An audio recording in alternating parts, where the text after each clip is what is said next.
ನಮಸ್ತೆ friends, welcome to my channel. ಇವತ್ತಿನ ವಿಡಿಯೋದಲ್ಲಿ ಶಿವರಾತ್ರಿ ಹಬ್ಬದ ವಿಶೇಷವಾಗಿ ಅಕ್ಕಿ ತಂಬಿಟ್ಟು ಯಾವ ರೀತಿಯಾಗಿ ಮಾಡೋದು ಅಂತ ತಿಳಿಸ್ಕೊಡ್ತೀನಿ ನೋಡಿ. ಫಸ್ಟ್ ಒಂದು ಪ್ಯಾನ್ ಬಿಸಿಗಿಟ್ಟು ಅದಕ್ಕೆ ನಾನು ಅರ್ಧ ಕಪ್ ಕಡಲೆ ಬೀಜ ಹಾಕ್ಕೊಂಡು ಸ್ಟವ್ ಊರಿನ ಲೋ ಟು ಮೀಡಿಯಂ ಫ್ಲೇಮಲ್ಲಿ ಇಟ್ಕೊಂಡು ಚೆನ್ನಾಗಿ ಹುರ್ಕೊಳ್ತಾ ಇದ್ದೀನಿ. ಇದು ಸಿಪ್ಪೆ ಎಲ್ಲ ಬಿಟ್ಕೊಳ್ಳುತ್ತೆ, ಹಾಗೆ ಲೈಟಾಗಿ ಕಲರ್ ಚೇಂಜ್ ಆಗುತ್ತೆ, ಆ ರೀತಿಯಾಗಿ ಫ್ರೈ ಮಾಡ್ಕೊಳ್ಬೇಕು ನೋಡಿ. ಈಗ ಲೈಟಾಗಿ ಕಲರ್ ಚೇಂಜ್ ಆಗಿದೆ, ಸಿಪ್ಪೆನೂ ಬಿಟ್ಕೊಳ್ತಾ ಇದೆ. ಈಗ ಇದನ್ನು ತೆಗೆದು ಒಂದು ಪ್ಲೇಟ್ಗೆ ಹಾಕ್ಕೊಂಡು ನಂತರ ಸಿಪ್ಪೆನೆಲ್ಲ ತೆಗೆದು ಇಟ್ಕೊಳ್ತೀನಿ. ಈಗ ನಂತರ ಅದೇ ಪ್ಯಾನ್ ಬಿಸಿಗಿಟ್ಟು 2 ಟೇಬಲ್ ಸ್ಪೂನ್ ಆಗೋಷ್ಟು ಬಿಳಿ ಎಳ್ಳು ಹಾಕ್ಕೊಂಡು ಹುರ್ಕೊಳ್ತಾ ಇದ್ದೀನಿ. ಸ್ಟವ್ ಊರಿನ ಲೋ ಟು ಮೀಡಿಯಂ ಫ್ಲೇಮಲ್ಲಿ ಇಟ್ಕೊಂಡು ಇದನ್ನು ಸಹ ಹುರ್ಕೊಳ್ಬೇಕು. ನೀವು ಬೇಕಿದ್ರೆ ಕಪ್ಪು ಎಳ್ಳು ಬರುತ್ತಲ್ಲ, ಅದನ್ನು ಸಹ ಹಾಕ್ಕೊಳ್ಬೋದು ನೋಡಿ. ಈಗ ಎಳ್ಳನ್ನು ಹುರ್ಕೊಂಡಾಗಿದೆ, ಇದನ್ನು ಸಹ ತೆಗೆದು ಇಟ್ಕೊಳ್ತೀನಿ. ನಂತರ ಅದೇ ಪ್ಯಾನ್ಗೆ 1 ಕಪ್ ಆಗೋಷ್ಟು ರೇಷನ್ ಅಕ್ಕಿನ ಹಾಕ್ಕೊಂಡು ಚೆನ್ನಾಗಿ ಒಂದು 5 ನಿಮಿಷ ಹುರ್ಕೊಳ್ಬೇಕು ಸ್ಟವ್ ಊರಿನ ಮೀಡಿಯಂ ಫ್ಲೇಮಲ್ಲಿ ಇಟ್ಕೊಂಡು. ಇದು ಸಹ ಲೈಟಾಗಿ ಬಣ್ಣ ಚೇಂಜ್ ಆಗಿದೆ ನೋಡಿ, ಒಂದು 5 ನಿಮಿಷ ಆಗಿದೆ. ಈಗ ಇದನ್ನು ತೆಗೆದು ಒಂದು ಪ್ಲೇಟ್ಗೆ ಹಾಕಿ ಇಟ್ಕೊಳ್ತೀನಿ. ನಂತರ ಅದೇ ಪ್ಯಾನ್ ಬಿಸಿಗಿಟ್ಟೋದಕ್ಕೆ ನಾನು 3 ಸ್ಪೂನ್ ಆಗೋಷ್ಟು ಹೆಸರುಬೇಳೆ ಹಾಕ್ಕೊಳ್ತಾ ಇದ್ದೀನಿ. ಹೆಸರುಬೇಳೆ ತಂಬಿಟ್ಟಿಗೆ ಹಾಕೋದ್ರಿಂದ ಟೇಸ್ಟ್ ತುಂಬ ಚೆನ್ನಾಗಿರುತ್ತೆ. ಕೆಲವೊಬ್ಬರು ಹಾಕೋದಿಲ್ಲ, ಬೇಡ ಅಂದರೆ ಖಂಡಿತವಾಗ್ಲೂ ಹೆಸರುಬೇಳೆನ ಸ್ಕಿಪ್ ಮಾಡ್ಕೊಳ್ಬೋದು, ಹಾಕಿದ್ರೆ ಟೇಸ್ಟ್ ಚೆನ್ನಾಗಿರುತ್ತೆ. ಹೆಸರುಬೇಳೆನ ಹುರಿದ್ಬಿಟ್ಟು ಹಾಗೆಯೇ ಅಕ್ಕಿ ಹುರಿದಿದ್ರಲ್ಲ ಅದೇ ಪ್ಲೇಟ್ಗೆ ಹಾಕ್ಕೊಳ್ತಾ ಇದ್ದೀನಿ. ಈಗ ತಣ್ಣಗಾದ್ಮೇಲೆ ಅಕ್ಕಿ ಮತ್ತು ಹೆಸರುಬೇಳೆನ ಮಿಕ್ಸಿ ಜಾರ್ಗೆ ಸೇರಿಸ್ಕೊಳ್ತಾ ಇದ್ದೀನಿ. ಬಿಸಿ ಇರಬೇಕಾದ್ರೆ ಹಾಕ್ಕೊಳ್ಬೇಡಿ, ತಣ್ಣಗಾದ್ಮೇಲೆ ಹಾಕ್ಕೊಂಡು ನುಣ್ಣಗೆ ಗ್ರೈಂಡ್ ಮಾಡ್ಕೊಳ್ಬೇಕು ನೋಡಿ. ಎಷ್ಟು ಸಾಧ್ಯವಾಗುತ್ತೋ ಅಷ್ಟು ನುಣ್ಣಗೆ ಗ್ರೈಂಡ್ ಮಾಡ್ಕೊಳ್ಬೇಕು, ಒಂದು ಸ್ವಲ್ಪನೂ ತರಿ ಇಲ್ಲದೆ ಇರೋ ಥರ ನೋಡಿ. ಈ ರೀತಿಯಾಗಿ ನುಣ್ಣಗೆ ಗ್ರೈಂಡ್ ಮಾಡ್ಕೊಂಡಿದ್ದೀನಿ. ಈಗ ಇದನ್ನು ಒಂದು ಬಟ್ಲಿಗೆ ಹಾಕ್ಕೊಳ್ತಾ ಇದ್ದೀನಿ. ನಂತರ ಅದೇ ಮಿಕ್ಸಿ ಜಾರ್ಗೆ ಅರ್ಧ ಕಪ್ ಹುರಿಗಡಲೆ ಹಾಕ್ಕೊಳ್ತಾ ಇದ್ದೀನಿ. ಹುರಿಗಡಲೆನ ಈಗ ನಾವು ತರಿಯಾಗಿ ಗ್ರೈಂಡ್ ಮಾಡ್ಕೊಳ್ಬೇಕು ನೋಡಿ. ಈ ರೀತಿಯಾಗಿ ತರಿಯಾಗಿ ಗ್ರೈಂಡ್ ಮಾಡ್ಕೊಂಡಿದ್ದೀನಿ. ಈಗ ಇದನ್ನು ನಾವು ಮೊದಲೇ ಅಕ್ಕಿನ ಗ್ರೈಂಡ್ ಮಾಡಿ ಇಟ್ಕೊಂಡಿದ್ರಲ್ಲ ಪೌಡರ್, ಅದಕ್ಕೆ ಹಾಕ್ಕೊಳ್ತಾ ಇದ್ದೀನಿ. ಹಾಗೆ ನಾವು ಏನು ಹುರಿದಿಟ್ಕೊಂಡಿದ್ರಲ್ಲ ಕಡಲೆ ಬೀಜನ, ಈಗ ಸಿಪ್ಪೆ ತೆಗೆದು ಮಿಕ್ಸಿ ಜಾರ್ಗೆ ಹಾಕ್ಕೊಂಡು ಇದನ್ನು ಸಹ ತರಿಯಾಗಿ ಗ್ರೈಂಡ್ ಮಾಡ್ಕೊಳ್ತೀನಿ ನೋಡಿ. ಕಡಲೆ ಬೀಜನೂ ಸಹ ತರಿಯಾಗಿ ಗ್ರೈಂಡ್ ಮಾಡ್ಕೊಂಡಿದ್ದೀನಿ. ಈಗ ಇದನ್ನು ಸಹ ಅಕ್ಕಿ ಪೌಡ್ರಿಗೆ ಮಿಕ್ಸ್ ಮಾಡ್ಕೊಳ್ತಾ ಇದ್ದೀನಿ. ಹಾಗೆ ಹುರಿದಿಟ್ಕೊಂಡಿರುವಂತಹ ಬಿಳಿ ಎಳ್ಳು, ಅರ್ಧ ಕಪ್ ಒಣಕೊಬ್ಬರಿನ ತುರಿದ್ಬಿಟ್ಟು ಹಾಕ್ಕೊಳ್ತಾ ಇದ್ದೀನಿ. ಹಾಗೆಯೇ ಒಂದು ಅರ್ಧ ಸ್ಪೂನ್ ಆಗೋಷ್ಟು ಏಲಕ್ಕಿ ಪೌಡ್ರನ್ನ ಹಾಕ್ಕೊಂಡು ಇವಿಷ್ಟನ್ನು ಒಂದ್ಸರಿ ನಾವು ಚೆನ್ನಾಗಿ ಮಿಕ್ಸ್ ಮಾಡ್ಕೊಳ್ಬೇಕು ನೋಡಿ. ಇಷ್ಟೇ ಇಂಗ್ರೀಡಿಯೆಂಟ್ಸಿಂದ ನಾವು ತುಂಬ ರುಚಿಯಾಗಿ ತಂಬಿಟ್ಟನ್ನ ಪ್ರಿಪೇರ್ ಮಾಡ್ಕೊಳ್ಬೋದು ನೋಡಿ. ಚೆನ್ನಾಗಿ ಮಿಕ್ಸ್ ಮಾಡ್ಕೊಂಡಿದ್ದೀನಿ. ಈಗ ಬೆಲ್ಲ ಕರಗಿಸ್ಕೊಳ್ಳೋಣ. ಪಾಕ ಏನೋ ಅವಶ್ಯಕತೆ ಇಲ್ಲ, ಜಸ್ಟ್ ಬೆಲ್ಲ ಕರಗಿದ್ರೆ ಸಾಕು. ಯಾವ ಕಪ್ಪಲ್ಲಿ ಅಕ್ಕಿ ತೊಗೊಂಡಿದ್ರಲ್ಲ ಅದೇ ಕಪ್ಪಲ್ಲೇ ಬೆಲ್ಲ ಹಾಕ್ಕೊಂಡಿದ್ದೀನಿ. 1 ಕಪ್ಪು, 2 ರಿಂದ 3 ಸ್ಪೂನ್ ಆಗೋಷ್ಟು ನೀರನ್ನು ಹಾಕ್ಕೊಂಡು ಈಗ ಈ ಬೆಲ್ಲನ ನಾವು ಕರಗಿಸ್ಕೊಳ್ಬೇಕು ನೋಡಿ. ಈ ರೀತಿಯಾಗಿ ಚೆನ್ನಾಗಿ ಕರಗಿದೆ. ಈಗ ಸ್ಟವ್ನ ಆಫ್ ಮಾಡಿಕೊಂಡು ಬೆಲ್ಲನ ಶೋಧಿಸ್ಕೊಂಡು ನಾವು ಏನು ಮಿಕ್ಸ್ ಮಾಡಿ ಇಟ್ಟಿದ್ರಲ್ಲ ಇಟ್ಟು ಅದಕ್ಕೆ ಒಂದು ಸ್ವಲ್ಪನೇ ಹಾಕ್ಕೊಂಡು ಚೆನ್ನಾಗಿ ಮಿಕ್ಸ್ ಮಾಡ್ಕೊಳ್ಬೇಕು ನೋಡಿ. ಒಂದೇ ಸರಿ ಹಾಕೋದಕ್ಕೆ ಹೋಗಬೇಡಿ, ಸ್ವಲ್ಪನೇ ಹಾಕ್ಕೊಂಡು ಪೂರ್ತಿ ಬೆಲ್ಲದ ನೀರೆಲ್ಲ ಇಷ್ಟು ಬೇಕಾಗುತ್ತೆ. ಪಾಕ ತೆಗೆದಿಲ್ಲ, ಬರೀ ಜಸ್ಟ್ ಬೆಲ್ಲ ಕರಗಿಸ್ಕೊಂಡಿದ್ದೀನಿ ಅಷ್ಟೇ. ಪಾಕ ತೆಗೆದ್ರೆ ಏನಾಗ್ಬಿಡುತ್ತೆ ಅಂದರೆ ತುಂಬ ಗಟ್ಟಿ ಆಗಿಬಿಡುತ್ತೆ, ಅದರಿಂದ ಬೆಲ್ಲನ ಕರಗಿಸ್ಕೊಂಡು ಉಪಯೋಗಿಸ್ಕೊಳ್ಬೇಕು ನೋಡಿ. ಈಗ ಚೆನ್ನಾಗಿ ಮಿಕ್ಸ್ ಮಾಡ್ಕೊಂಡಿದ್ದೀನಿ. ಇದು ತುಂಬ ಬಿಸಿ ಇರುತ್ತೆ, ಬಿಸಿ ಕೈಗೆ ಒಬ್ಬೊಬ್ಬರಿಗೆ ತಡೆಯೋದಿಲ್ಲ. ಅಂಥವ್ರು ಏನು ಮಾಡಬೇಕು ಅಂದರೆ ಒಂದು ಸ್ವಲ್ಪ ತುಪ್ಪನ ಕೈಗೆ ಈ ರೀತಿಯಾಗಿ ಸವರ್ಕೊಂಡು ಒಂದ್ಸರಿ ಚೆನ್ನಾಗಿ ಮಿಕ್ಸ್ ಮಾಡ್ಕೊಳ್ತಾ ಇದ್ದೀನಿ. ಮಿಕ್ಸ್ ಮಾಡ್ಕೊಂಡಾದಮೇಲೆ ಇದು ಸ್ವಲ್ಪ ಬಿಸಿ ಇರಬೇಕಾದ್ರೇ ನಾವು ಉಂಡೆ ಕಟ್ಕೊಂಡ್ಬಿಡಬೇಕು. ತಣ್ಣಗಾದರೆ ಏನಾಗುತ್ತೆ ಅಂದರೆ ಅಕ್ಕಿ ಹಿಟ್ಟು ಹಾಕಿರೋದ್ರಿಂದ ಈ ಬೆಲ್ಲದ ನೀರನ್ನೆಲ್ಲ ಚೆನ್ನಾಗಿ ಈರ್ಸ್ಕೊಂಡ್ಬಿಡುತ್ತೆ. ಆದ್ದರಿಂದ ಬಿಸಿ ಇರಬೇಕಾದ್ರೇ ನಾವು ಈ ರೀತಿಯಾಗಿ ತಂಬಿಟ್ಟು ಉಂಡೆನ ಕಟ್ಕೊಂಡ್ಬಿಡ್ಬೇಕು ನೋಡಿ. ಎಷ್ಟೊಂದು ಪರ್ಫೆಕ್ಟಾಗಿ ಬಂದಿದೆ. ಎಲ್ಲನೂ ಸಹ ನಾನು ಇದೇ ರೀತಿಯಾಗಿ ಉಂಡೆ ಕಟ್ಟಿಟ್ಕೊಳ್ತೀನಿ.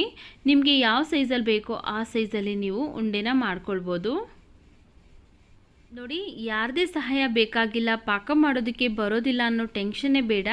ಜಸ್ಟ್ ಬೆಲ್ಲನ ಕರಗಿಸ್ಕೊಂಡು ಈ ರೀತಿಯಾಗಿ ನಾವು ಶಿವರಾತ್ರಿ ಹಬ್ಬಕ್ಕೆ ತುಂಬ ಸುಲಭವಾಗಿ ಶಿವರಾತ್ರಿ ಹಬ್ಬದ ವಿಶೇಷವಾದಂತಹ ತಂಬಿಟ್ಟನ್ನ ಪ್ರಿಪೇರ್ ಮಾಡ್ಕೊಳ್ಬೋದು. ನೀವು ಸಹ ಈ ವಿಡಿಯೋ ನೋಡಿದ್ಮೇಲೆ ಒಂದ್ಸರಿ ಟ್ರೈ ಮಾಡಿ. ಈ ವಿಡಿಯೋ ನಿಮಗೆ ಇಷ್ಟವಾಗಿದ್ದರೆ ಈ ವಿಡಿಯೋಗೊಂದು ಲೈಕ್ ಮಾಡಿ, ಈ ವಿಡಿಯೋನ ನಿಮ್ಮ ಫ್ಯಾಮಿಲಿ ಫ್ರೆಂಡ್ಸ್ಗೆ ಶೇರ್ ಮಾಡಿ. ನಮ್ಮ ಚಾನಲ್ಗೆ ನೀವೇನಾದರೂ ಹೊಸದಾಗಿ ನೋಡ್ತಾ ಇದ್ದರೆ ಪ್ಲೀಸ್ ನಮ್ಮ ಚಾನಲ್ಗೆ ಸಬ್ಸ್ಕ್ರೈಬ್ ಮಾಡಿಕೊಂಡು ಸಪೋರ್ಟ್ ಮಾಡಿ ಸ್ನೇಹಿತರೆ. ಈ ಸಖತ್ ರುಚಿಯಾಗಿ ಹೆಸರುಬೇಳೆ ಪಾಯಸ ಯಾವ ರೀತಿಯಾಗಿ ಮಾಡೋದು ಅಂತ ತಿಳಿಸ್ಕೊಡ್ತೀನಿ. ತುಂಬ ರುಚಿಯಾಗಿರುತ್ತೆ. ನೀವೊಂದ್ಸರಿ ಈ ರೀತಿಯಾಗಿ ಟ್ರೈ ಮಾಡಿದ್ರೆ ಮನೇಲಿ ಎಲ್ಲರೂ ಸಹ ಇಷ್ಟಪಟ್ಟು ಕುಡಿತಾರೆ. ನೋಡಿ, ಇಲ್ಲಿ ಫಸ್ಟು ಒಂದು ಪ್ಯಾನ್ ಬಿಸಿಗಿಟ್ಟೋದಕ್ಕೆ ನಾನು 1 ಕಪ್ ಹೆಸರುಬೇಳೆ ಹಾಕ್ಕೊಳ್ತಾ ಇದ್ದೀನಿ. ಹೆಸರುಬೇಳೆನ ಈಗ ನಾವು ಲೈಟಾಗಿ ಕಲರ್ ಚೇಂಜ್ ಆಗೋ ಥರ ಫ್ರೈ ಮಾಡ್ಕೊಳ್ಬೇಕು. ಸ್ಟವ್ನ ಮೀಡಿಯಮ್ ಫ್ಲೇಮಲ್ಲಿ ಇಟ್ಕೊಂಡು ಚೆನ್ನಾಗಿ ಹುರ್ಕೊಳ್ತಾ ಇದ್ದೀನಿ.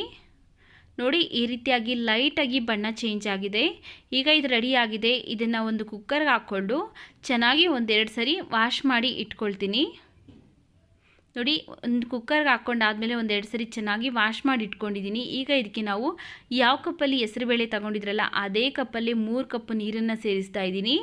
3 ಕಪ್ ನೀರನ್ನು ಹಾಕ್ಕೊಂಡು ಕುಕ್ಕರ್ ಲಿಡ್ನ ಕ್ಲೋಸ್ ಮಾಡಿ ಸ್ಟವ್ ಮೇಲಿಟ್ಟು 3 ವಿಷಿಲ್ ಕೂಗಿಸ್ಬೇಕು. ಚೆನ್ನಾಗಿ ಹೆಸರುಬೇಳೆ ಎಲ್ಲ ಬೇಯಬೇಕು, ಆದ್ದರಿಂದ 3 ವಿಷಿಲ್ ಕೂಗಿಸ್ಕೊಳ್ಬೇಕು. ಅದು ಕೂಗೋ ಅಷ್ಟರಲ್ಲಿ ನಾವು ಬೆಲ್ಲನ ಕರಗಿಸ್ಕೊಳ್ಳೋಣ. ಸೇಮ್ ಕಪ್ಪಲ್ಲಿ 1 ಕಪ್ ಬೆಲ್ಲ ಹಾಕ್ಕೊಳ್ತಾ ಇದ್ದೀನಿ. ಹಾಗೆಯೇ ಸೇಮ್ ಕಪ್ಪಲ್ಲಿ 1 ಕಪ್ ನೀರನ್ನು ಹಾಕ್ಕೊಂಡು ಈ ಬೆಲ್ಲನೆಲ್ಲ ಈಗ ನಾವು ಚೆನ್ನಾಗಿ ಕರಗಿಸ್ಕೊಳ್ಬೇಕು. ಬೆಲ್ಲನ ಪಾಕ ಮಾಡ್ತಾ ಇಲ್ಲ, ಜಸ್ಟ್ ನಾವು ಬೆಲ್ಲನ ಕರಗಿಸ್ಕೊಳ್ತಾ ಇದ್ದೀನಿ ಅಷ್ಟೇ. ನೋಡಿ, ಈ ರೀತಿಯಾಗಿ ಬೆಲ್ಲ ಎಲ್ಲ ಕರಗಿದಾದಮೇಲೆ ಸ್ಟವ್ನ ಆಫ್ ಮಾಡಿಕೊಂಡು ನಾವು ಈ ಬೆಲ್ಲನೆಲ್ಲ ಸೈಡ್ಗೆ ಇಟ್ಕೊಳ್ತಾ ಇದ್ದೀನಿ. ನಂತರ ದ್ರಾಕ್ಷಿ ಗೋಡಂಬಿ ಹುರ್ಕೊಳ್ಳೋದಕ್ಕೋಸ್ಕರ ಒಂದು ಪ್ಯಾನ್ ಬಿಸಿಗಿಟ್ಟೋದಕ್ಕೆ ನಾನು 2 ಟೇಬಲ್ ಸ್ಪೂನ್ ಆಗೋಷ್ಟು ತುಪ್ಪ ಹಾಕ್ಕೊಂಡಿದ್ದೀನಿ. ತುಪ್ಪ ಕರಗಿದ್ಮೇಲೆ 1-2 ಸ್ಪೂನ್ ಆಗೋಷ್ಟು ಗೋಡಂಬಿ, 2 ಸ್ಪೂನ್ ಒಣ ದ್ರಾಕ್ಷಿ ಹಾಕ್ಕೊಂಡು ಚೆನ್ನಾಗಿ ಫ್ರೈ ಮಾಡ್ಕೊಳ್ತಾ ಇದ್ದೀನಿ. ನೋಡಿ, ಈ ರೀತಿಯಾಗಿ ಲೈಟಾಗಿ ಬಣ್ಣ ಚೇಂಜ್ ಆದಮೇಲೆ ದ್ರಾಕ್ಷಿ ಗೋಡಂಬಿ ಎರಡೂ ಸಹ ಸ್ಟವ್ ಆಫ್ ಮಾಡಿಕೊಂಡು ಇದನ್ನು ಪಕ್ಕಕ್ಕೆ ಇಟ್ಕೊಳ್ತೀನಿ. ಹಾಗೆಯೇ 3 ವಿಷಿಲ್ ಬಂದು ಹೆಸರುಬೇಳೆ ಕಂಪ್ಲೀಟಾಗಿ ತಣ್ಣಗಾದ್ಮೇಲೆ ಓಪನ್ ಮಾಡಿದ್ದೀನಿ. ನೋಡಿ, ಹೆಸರುಬೇಳೆ ಎಲ್ಲ ಚೆನ್ನಾಗಿ ಸಾಫ್ಟಾಗಿ ಬೆಂದಿದೆ. ಈಗ ಒಂದು ಸರಿ ಜಸ್ಟ್ ಮಿಕ್ಸ್ ಮಾಡ್ಕೊಳ್ತಾ ಇದ್ದೀನಿ. ನೋಡಿ, ತುಂಬ ಚೆನ್ನಾಗಿ ಮ್ಯಾಶ್ ಆಗ್ತಾಯಿದೆ. ನುಣ್ಣಗೆ ಬೆಂದಿರೋದ್ರಿಂದ ಚೆನ್ನಾಗಿ ಮ್ಯಾಶ್ ಆಗ್ತಾಯಿದೆ. ಮ್ಯಾಶ್ ಮಾಡಿಕೊಂಡು ಈಗ ಇದನ್ನು ನಾವು ಮತ್ತೆ ಸ್ಟವ್ ಮೇಲೆ ಇಟ್ಕೊಂಡು ಈಗ ಇದಕ್ಕೆ ನಾವು ಮೊದಲೇ ಕರಗಿಸ್ಕೊಂಡಿರುವಂತಹ ಬೆಲ್ಲದನ್ನ ಶೋಧಿಸ್ಕೊಳ್ಬೇಕು. ಬೆಲ್ಲದ ನೀರನ್ನು ನೋಡಿ, ಈ ರೀತಿಯಾಗಿ ಕಸ ಕಡ್ಡಿ ಇರುತ್ತೆ, ಆದ್ದರಿಂದ ಬೆಲ್ಲನ ಶೋಧಿಸ್ಕೊಳ್ಬೇಕು. ಈಗ ಇದಕ್ಕೆ ನಾವು ಯಾವ ಕಪ್ಪಲ್ಲಿ ಹೆಸರುಬೇಳೆ ತಗೊಂಡಿದ್ರಲ್ಲ ಅದೇ ಕಪ್ಪಲ್ಲಿ ಅರ್ಧ ಕಪ್ ಆಗೋಷ್ಟು ಒಣಕೊಬ್ಬರಿ ತುರಿನ ಹಾಕ್ಕೊಳ್ತಾ ಇದ್ದೀನಿ. ಸೇಮ್ ಕಪ್ಪಲ್ಲಿ 1 ಕಪ್ಪು ಕಾಯಿಸಿ ತಣ್ಣಗಾಗಿರುವಂಥ ಹಾಲು ಹಾಕ್ಕೊಳ್ತಾ ಇದ್ದೀನಿ. ಇವಿಷ್ಟನ್ನು ಹಾಕ್ಕೊಂಡಾದ್ಮೇಲೆ ಚೆನ್ನಾಗಿ ಮಿಕ್ಸ್ ಮಾಡಿಕೊಂಡು ಚೆನ್ನಾಗಿ ಕುದಿಸ್ಕೊಳ್ಬೇಕು. ನೀವು ಒಣಕೊಬ್ಬರಿ ಬದಲಾಗಿ ಹಸಿ ಕೊಬ್ಬರಿ ಹಾಕ್ಕೊಳ್ಬೋದು. ಹಾಗೆ ಹಾಲನ್ನು ಚೆನ್ನಾಗಿ ಕಾಯಿಸ್ಬಿಟ್ಟು ಹಾಕ್ಕೊಳ್ಬೋದು. ಬೇಡ ಅಂದರೆ ಹಾಲು ಸ್ಕಿಪ್ ಮಾಡ್ಕೊಳ್ಬೋದು. ಈಗ ಇವಿಷ್ಟನ್ನು ಚೆನ್ನಾಗಿ 1-2ರಿಂದ 3 ನಿಮಿಷ ಚೆನ್ನಾಗಿ ಕುದಿಸ್ಕೊಳ್ಳೋಣ. ಹಾಲು ಮತ್ತು ಒಣಕೊಬ್ಬರಿ ಹಾಕೋದ್ರಿಂದ ರುಚಿ ತುಂಬ ಚೆನ್ನಾಗಿರುತ್ತೆ. ನೀವೊಂದ್ಸರಿ ಈ ವಿಧಾನದಲ್ಲಿ ಟ್ರೈ ಮಾಡಿ ನೋಡಿ. ಇಲ್ಲಿ 1-2ರಿಂದ 3 ನಿಮಿಷ ಆಗಿದೆ, ಚೆನ್ನಾಗಿ ಕುದೀತಾ ಇದೆ. ಈಗ ಇದಕ್ಕೆ ನಾವು ತುಪ್ಪದಲ್ಲೇ ಹುರಿದಿಟ್ಕೊಂಡಿರುವಂತಹ ದ್ರಾಕ್ಷಿನ ಹಾಕ್ಕೊಳ್ತಾ ಇದ್ದೀವಿ. ದ್ರಾಕ್ಷಿ ಮತ್ತು ಗೋಡಂಬಿನ ತುಪ್ಪದ ಸಮೇತನೇ ಇದಕ್ಕೆ ಹಾಕ್ಕೊಳ್ತಾ ಇದ್ದೀನಿ. ಹಾಗೆಯೇ 1/2 ಸ್ಪೂನ್ ಆಗೋಷ್ಟು ಏಲಕ್ಕಿ ಪೌಡ್ರನ್ನ ಹಾಕ್ಕೊಂಡು ಚೆನ್ನಾಗಿ ಮಿಕ್ಸ್ ಮಾಡ್ಕೊಳ್ತಾ ಇದ್ದೀನಿ. ನೋಡಿ, ಇಲ್ಲಿ ಏಲಕ್ಕಿ ಪೌಡ್ರನ್ನ ನಾನು ಲಾಸ್ಟಲ್ಲಿ ಹಾಕ್ತಾಯಿದ್ದೀನಿ, ಯಾಕಂದರೆ ಲಾಸ್ಟಲ್ಲಿ ಹಾಕೋದ್ರಿಂದ ಅದು ಫ್ಲೇವರ್ ತುಂಬ ಚೆನ್ನಾಗಿರುತ್ತೆ ಅಂತ. ನೋಡಿ, ಈಗ ಚೆನ್ನಾಗಿ ಮಿಕ್ಸ್ ಮಾಡ್ಕೊಂಡಾದಮೇಲೆ ಸ್ಟವ್ನ ಆಫ್ ಮಾಡ್ಕೊಳ್ಳೋಣ. ನೋಡಿ, ಈಗ ರುಚಿಯಾದಂತಹ ಹೆಸರುಬೇಳೆ ಪಾಯಸ ರೆಡಿ ಆಗಿದೆ. ಈ ವಿಡಿಯೋ ನೋಡಿದ ಮೇಲೆ ನೀವು ಸಹ ಈ ರೀತಿಯಾಗಿ ಟ್ರೈ ಮಾಡಿ. ಒಣಗಿರುವಂಥ ಅವರೆಕಾಳನ್ನು ನೆನೆಸಿ ಸಾಂಬಾರು ಯಾವ ರೀತಿಯಾಗಿ ಮಾಡೋದು ಅಂತ ತಿಳಿಸ್ಕೊಡ್ತೀನಿ. ಇದು ಅನ್ನ, ಮುದ್ದೆ, ಚಪಾತಿಗೆಲ್ಲ ತುಂಬ ರುಚಿಯಾಗಿರುತ್ತೆ. ಹಾಗಿದ್ರೆ ಬನ್ನಿ ಈಗ ಹೇಗೆ ಮಾಡೋದು ಅಂತ ನೋಡೋಣ. ನೋಡಿ, ಇಲ್ಲಿ 1 ಕಪ್ ಒಣಗಿರುವಂಥ ಅವರೆಕಾಳನ್ನು ಒಂದು ನೈಟ್ ಪೂರ್ತಿ ನೆನೆಸಿಟ್ಟಿದ್ದೀನಿ. ನಿಮ್ಮ ಹತ್ರ ಟೈಮ್ ಇಲ್ಲ ಅಂದರೆ ಒಂದು 5ರಿಂದ 6 ಅವರ್ ಆದರೂ ನೆನೆಸ್ಕೊಳ್ಬೇಕು. ನೋಡಿ, ಈ ರೀತಿಯಾಗಿ ನೆಂದಿರುತ್ತೆ. ಈಗ ಇದರಲ್ಲಿರುವಂಥ ನೀರನ್ನೆಲ್ಲ ಬಸ್ಕೊಂಡು ನಾನು ಒಂದು ಕುಕ್ಕರ್ಗೆ ಹಾಕ್ಕೊಳ್ತಾ ಇದ್ದೀನಿ. ನಾವು ನೆನೆಸಿಲ್ಲ ಅಂದರೆ ಟೈಮ್ ತುಂಬ ಹಿಡಿಯುತ್ತೆ, ಆದ್ದರಿಂದ ನೆನೆಸ್ಬಿಟ್ಟು ಮಾಡಿಕೊಟ್ರೆ ಟೇಸ್ಟು ಸಹ ಚೆನ್ನಾಗಿರುತ್ತೆ. ಈಗ ನೆನೆಸಿರುವಂಥ ಅವರೆಕಾಳನ್ನು ಕುಕ್ಕರ್ಗೆ ಹಾಕ್ಕೊಂಡಿದ್ದೀನಿ. 1-2 ಆಲೂಗಡ್ಡೆಯನ್ನು ಸಹ ಕಟ್ ಮಾಡಿ ಹಾಕ್ಕೊಳ್ತಾ ಇದ್ದೀನಿ. ಹಾಗೆ 2 ಟೊಮೆಟೊ ಹಣ್ಣನ್ನು ಹಾಕ್ಕೊಳ್ತಾ ಇದ್ದೀನಿ. ಇವಿಷ್ಟು ಬೇಯೋದಕ್ಕೆ ಬೇಕಾಗುವಷ್ಟು ನೀರನ್ನು ಸೇರಿಸ್ಕೊಳ್ತಾ ಇದ್ದೀನಿ. ಈಗ ಇದಕ್ಕೆ ರುಚಿಗೆ ತಕ್ಕಷ್ಟು ಉಪ್ಪು ಹಾಕ್ಕೊಳ್ಬೇಕು. ಉಪ್ಪು ಹಾಕ್ಕೊಂಡಾದಮೇಲೆ ಒಂದು ಸರಿ ಜಸ್ಟ್ ಮಿಕ್ಸ್ ಮಾಡಿಕೊಂಡು ಈಗ ಕುಕ್ಕರ್ ಲಿಡ್ನ ಕ್ಲೋಸ್ ಮಾಡಿ ಸ್ಟವ್ ಮೇಲಿಟ್ಟು 2 ವಿಷಿಲ್ ಕೂಗಿಸ್ಕೊಳ್ಬೇಕು. ನೋಡಿ, 2 ವಿಷಿಲ್ ಬಂದಮೇಲೆ ಕಂಪ್ಲೀಟಾಗಿ ತಣ್ಣಗಾದ್ಮೇಲೆ ಓಪನ್ ಮಾಡ್ತಾಯಿದ್ದೀನಿ. ನೋಡಿ, ಅವರೆಕಾಳು, ಆಲೂಗಡ್ಡೆ, ಟೊಮೆಟೊ ಎಲ್ಲ ಚೆನ್ನಾಗಿ ಬೆಂದಿದೆ. ನೋಡಿ, ಈ ರೀತಿಯಾಗಿ ಚೆನ್ನಾಗಿ ಬೆಂದಿರಬೇಕು. ಈಗ ಇದರಲ್ಲಿ ಬೇಯಿಸಿರುವಂಥ ಟೊಮೆಟೊ ಮತ್ತು ಅವರೆಕಾಳನ್ನು ಸ್ವಲ್ಪ ತೆಗೆದಿಟ್ಕೊಳ್ತಾ ಇದ್ದೀನಿ. ಸಾಂಬಾರಿಗೆ ಮಸಾಲೆ ರುಬ್ಬೋದಕ್ಕೋಸ್ಕರ ಈ ಬೇಯಿಸಿರುವಂಥ ಟೊಮೆಟೊ ಹಾಗೆಯೇ ಒಂದು ಸ್ವಲ್ಪ ಅವರೆಕಾಳನ್ನು ತೆಗೆದಿಟ್ಕೊಳ್ತಾ ಇದ್ದೀನಿ. ನೋಡ್ಕೊಳ್ಳಿ, ನಿಮಗೆ ಸಾಂಬಾರು ಎಷ್ಟು ಬೇಕಾಗುತ್ತಲ್ಲ ಅದ್ರ ಮೇಲೆ ನೋಡಿಕೊಂಡು ನೀವು ಅವರೆಕಾಳನ್ನು ತೆಗೆದಿಟ್ಕೊಳ್ಬೇಕು. ನೋಡಿ, ಇಲ್ಲಿ ತೆಗೆದಿಟ್ಕೊಂಡಿರುವಂಥ ಟೊಮೆಟೊ ಹಾಗೆಯೇ ಅವರೆಕಾಳನ್ನು ಬಿಸಿ ಇದೆ, ಸ್ವಲ್ಪ ತಣ್ಣಗೆ ಮಾಡಿ ಇಟ್ಕೊಳ್ತೀನಿ.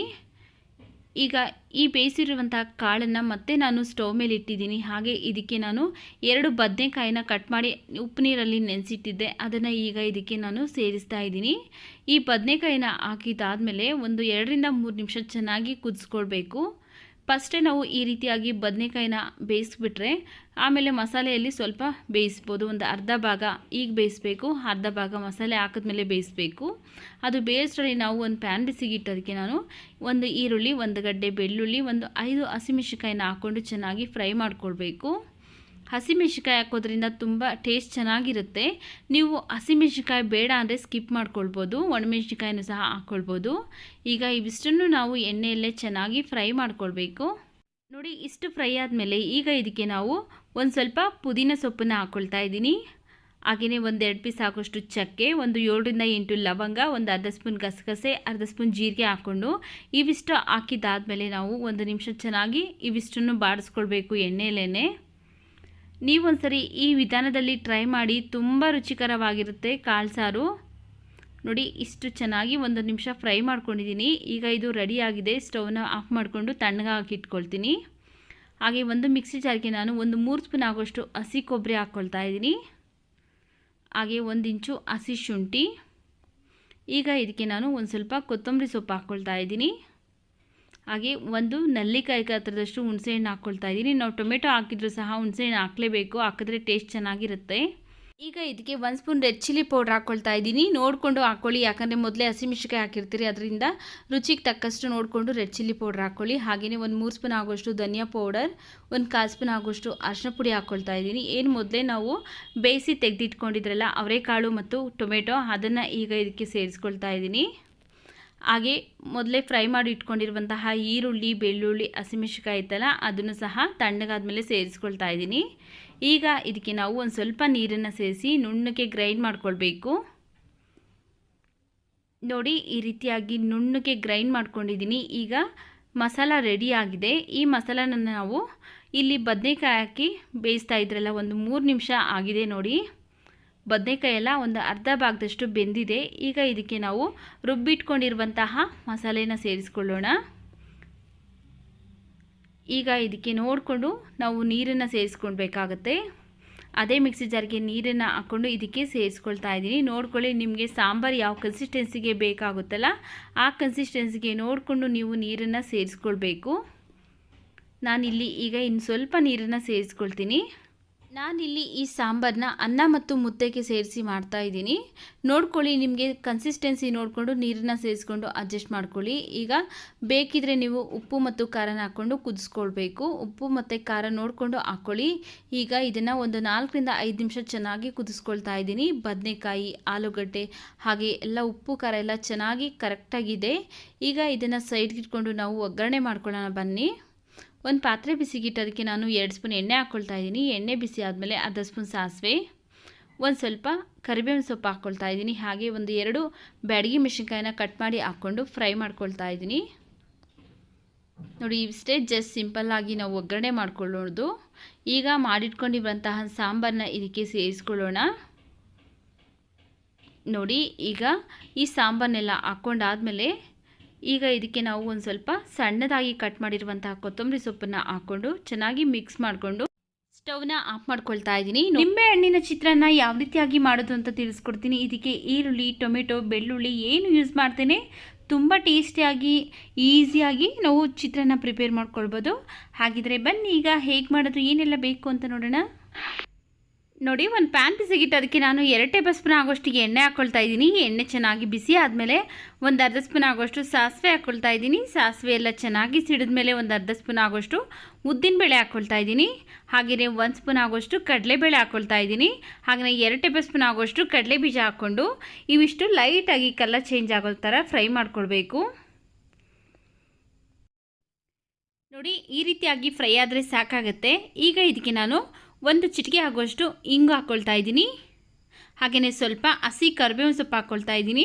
ಒಂದು 4ರಿಂದ 5 ಹಸಿ ಮೆಣಸಿನ್ಕಾಯಿನ ಕಟ್ ಮಾಡಿ ಹಾಕ್ಕೊಳ್ತಾ ಇದ್ದೀನಿ. ಹಾಗೆಯೇ 1-2 ಒಣಮೆಣಸಿನ್ಕಾಯಿನೂ ಸಹ ಕಟ್ ಮಾಡಿ ಹಾಕ್ಕೊಂಡು ಚೆನ್ನಾಗಿ ಫ್ರೈ ಮಾಡಿಕೊಂಡು ಈಗ ಇದಕ್ಕೆ ನಾನು ಒಂದು ಅರ್ಧ ಕಪ್ ಆಗೋಷ್ಟು ಹಸಿ ಕೊಬ್ಬರಿನ ಮಿಕ್ಸಿಯಲ್ಲಿ 1 ರೌಂಡ್ ತಿರುಗಿಸ್ಬಿಟ್ಟು ಹಾಕ್ಕೊಂಡು ಫ್ರೈ ಮಾಡ್ಕೊಳ್ತಾ ಇದ್ದೀನಿ. ನೋಡಿ, ಒಂದು 30 ಸೆಕೆಂಡ್ ಫ್ರೈ ಮಾಡಿಕೊಂಡ್ರೆ ಸಾಕಾಗುತ್ತೆ. ನೋಡಿ, ಈಗ ಇದಕ್ಕೆ ನಾನು ರುಚಿಗೆ ತಕ್ಕಷ್ಟು ಉಪ್ಪು ಹಾಕ್ಕೊಳ್ತಾ ಇದ್ದೀನಿ. ಹಾಗೆಯೇ 1/4 ಸ್ಪೂನ್ ಆಗೋಷ್ಟು ಅರಿಶಿನ ಪುಡಿ ಹಾಕ್ಕೊಳ್ತೀನಿ. ಈಗ ಇವಿಷ್ಟನ್ನು ಹಾಕ್ಕೊಂಡು ನಾವು ಚೆನ್ನಾಗಿ ಮಿಕ್ಸ್ ಮಾಡ್ಕೊಳ್ತಾ ಫ್ರೈ ಮಾಡ್ಕೊಳ್ಬೇಕು.